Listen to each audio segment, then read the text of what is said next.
Hello students, आज हम ordinary differential equation में आपको एग्जैक्ट डिफरेंशियल इक्वेशन बताई थी कि भाई एग्जैक्ट डिफरेंशियल इक्वेशन क्या होती है। एग्जैक्ट डिफरेंशियल इक्वेशन के लिए सबसे पहले बेटा आप कंपेयर करोगे M D X plus N D Y is equals to 0। कोई भी गिवन इक्वेशन में है उसमें डी एक्स के साथ जो टर्म है उसको एम मानोगे और डी वाई के साथ जो टर्म है उसको एन मानोगे, और फिर उसके बाद आप उसका पार्शियली डेरिवेटिव करोगे curly M by curly Y.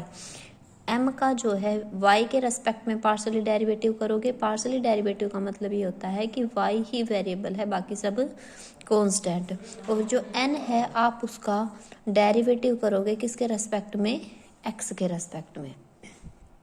ठीक है, उसके बाद आपने देखिए क्या हमने क्या क्या है, आपका एग्जाम्पल फर्स्ट क्या कहता है कि find the value of alpha. आपको वैल्यू निकालनी है अल्फा की, assuming that the differential equation is exact. आपके पास कोई डिफरेंशियल इक्वेशन है वो एग्जैक्ट है, इसने गिवन कर दिया कि वो एग्जैक्ट है। अगर वो एग्जैक्ट है तो इस कंडीशन को सेटिस्फाई करेगी कि उसके दोनों चीज़ें बराबर होंगी। और तो मैंने क्या कहा है कि dx के साथ जो टर्म है वो आपकी क्या है m, और जो dy के साथ जो टर्म है वो क्या है n। तो आपके पास m क्या आ गया 1 plus X square Y cube plus alpha X square Y square, और n क्या आ गया 2 plus X cube Y square plus X cube Y. तो आपको m जो है उसका पार्शियली डेरिवेटिव करना है y के रेस्पेक्ट में। जब आप इसका y के रेस्पेक्ट में करोगे तो 1 तो कांस्टेंट है 0, और एक्स स्क्वायर भी कांस्टेंट है, X square as it is रहेगा, और वाई क्यूब का क्या हो जाएगा 3y square plus X square constant रहेगा, अल्फा भी कांस्टेंट है आपके पास, और वाई स्क्वायर का क्या हो जाएगा 2y। ऐसे ही आप n का करोगे x के रेस्पेक्ट में तो 2 कांस्टेंट है 0, वाई स्क्वायर कांस्टेंट रहेगा, इसका क्या हो जाएगा 3x स्क्वायर प्लस आपके पास y कांस्टेंट है, एक्स क्यूब का क्या हो जाएगा 3x स्क्वायर। अब पहले आपकी कंडीशन क्या कहती है कि ये एग्जैक्ट है, अगर ये एग्जैक्ट है तो ये दोनों बराबर होंगे, ये बराबर होंगे तो ये कैंसिल, एक्स स्क्वायर से एक्स स्क्वायर कैंसिल, वाई से वाई कैंसिल, तो 2 अल्फा इज इक्वल टू 3, और अल्फा की वैल्यू क्या आ गई 3/2। अगला क्वेश्चन है कि आपको एक डिफरेंशियल इक्वेशन सोल्व करनी है, तो आपने क्या dx के साथ क्या है m और dy के साथ क्या है n। तो आपने m और n निकाल लिया। अब आपको क्या करना है कि m का किसके रेस्पेक्ट में, y के रेस्पेक्ट में, 1 तो कांस्टेंट है प्लस e की पावर x अपॉन y। तो e की power x upon y, e की पावर x का डेरिवेटिव e की पावर x ही होता है। अब देखिए x अपॉन y का डेरिवेटिव u अपॉन v से करोगे, u अपॉन वी की हमें जरूरत नहीं, आपने सिर्फ किसके रेस्पेक्ट में करना है y के रेस्पेक्ट में। तो x का तो कांस्टेंट है, और 1 अपॉन y का मतलब y की -1 डेरिवेटिव करोगे तो ये आएगा आपके पास, और इसको हम यही तो लिख सकते हैं x अपॉन वाई स्क्वायर। ठीक है, आपके पास ये आ गया। अब आप n का कर रहे हो x के रेस्पेक्ट में, n का x के रेस्पेक्ट में करोगे तो e की power x as it is.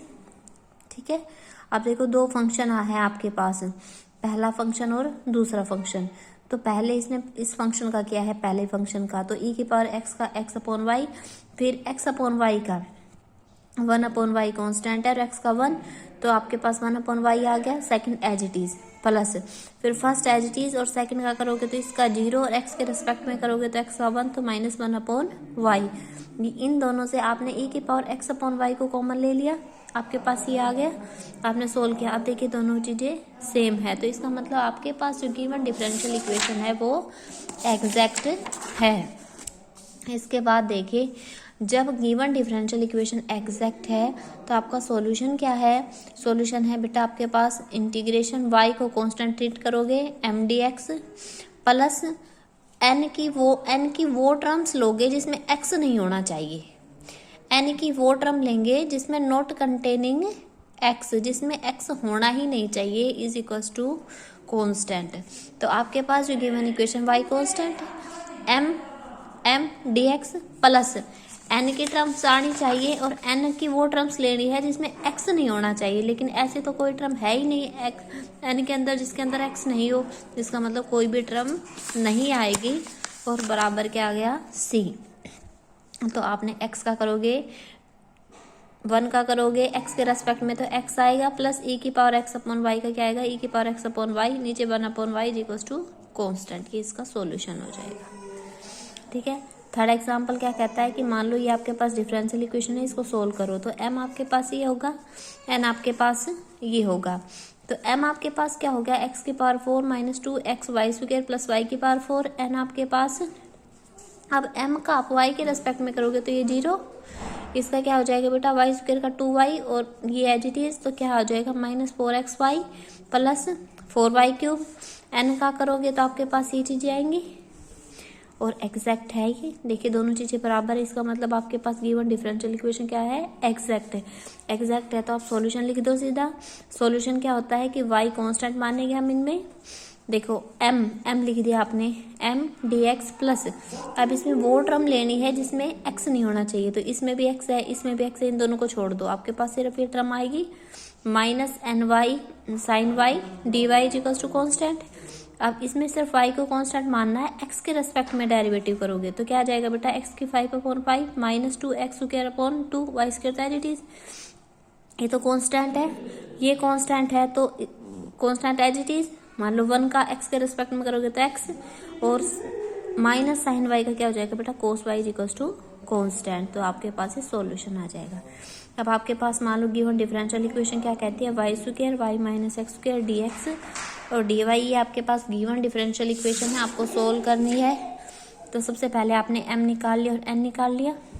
ठीक है, आप अलग अलग नहीं कर सकते, कोई नहीं, हमें u अपॉन v वाली फॉर्म आती है डेरिवेटिव की। आप y के रेस्पेक्ट में लगाएंगे v एज इट इज, इसका करोगे 2y minus as it is, इसका करोगे पहले पावर के रेस्पेक्ट में और फिर y का करोगे तो 1 आएगा। 1 लिखने की जरूरत नहीं है, नीचे क्या जाएगा v स्क्वायर, पहले स्क्वायर है तो पावर 4 हो जाएगी।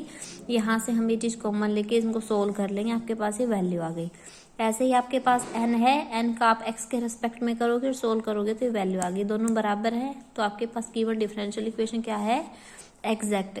अब m dx, ठीक है, माइनस, अब n के पास तो कोई टर्म है ही नहीं जिसमें x ना हो, सारी टर्म में x है, इसका मतलब कोई टर्म आएगी ही नहीं। 0 dy is equal to c, तो ये हट जाएगा। आपने इसका क्या कर दिया, ये तो कांस्टेंट है, कांस्टेंट को बाहर निकाल लिया। इंटीग्रेशन y माइनस एक्स की माइनस 2 dx। आप ये ध्यान रखिए कि आपकी जो m आता है इसमें y को कांस्टेंट ट्रीट करना है। सॉल्यूशन यही कहता है कि आप y को क्या करोगे, कांस्टेंट ट्रीट करोगे तो आप उसको बाहर निकाल सकते हो। ये आपका सॉल्यूशन हो जाएगा।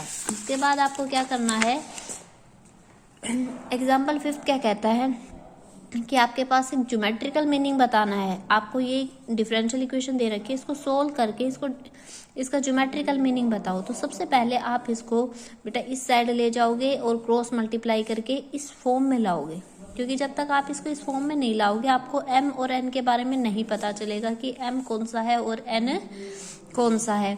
इसके बाद dx के साथ है वो m है और dy के साथ क्या है, n। तो आपने m और n निकाल लिया। इसके बाद m का आप y के रेस्पेक्ट में करोगे तो सिर्फ y के रेस्पेक्ट में करोगे h आएगा, ये दोनों 0। n का जब x के रेस्पेक्ट में करोगे तो ये दोनों 0, तो h आएगा। आपकी एग्जैक्ट हो गई। एग्जैक्ट हो गई तो आप सॉल्यूशन लिखोगे m dx प्लस n की वो टर्म जिसमें x ना हो तो ये टर्म छोड़ दो, बाकी दोनों लिख लो। by plus F D Y is equal to c1 constant. अब देखो y को कॉन्स्टेंट मानोगे, इसका इंटीग्रेशन कर रहे हो, क्या आएगा, a X square by 2 plus H Y constant x आ जाएगा और g के साथ भी x आ जाएगा। इसका y के रेस्पेक्ट में करोगे तो b Y square by 2 plus F Y is equal to c1। आप इसको सोल्व करोगे, ये आ गया। और आपको पता है ये क्या है, सर्कल की जनरल इक्वेशन होती है, और फैमिली ऑफ कोनिक की आपने सॉलिड ज्योमेट्री में पढ़ रखा है कि जनरल इक्वेशन होती है कोनिक की। ठीक है, और बेटा अब आपको एक्सरसाइज करनी है 1.1 कंप्लीट, आपको एक्सरसाइज करनी है, ये आपका होमवर्क रहेगा। Thank you.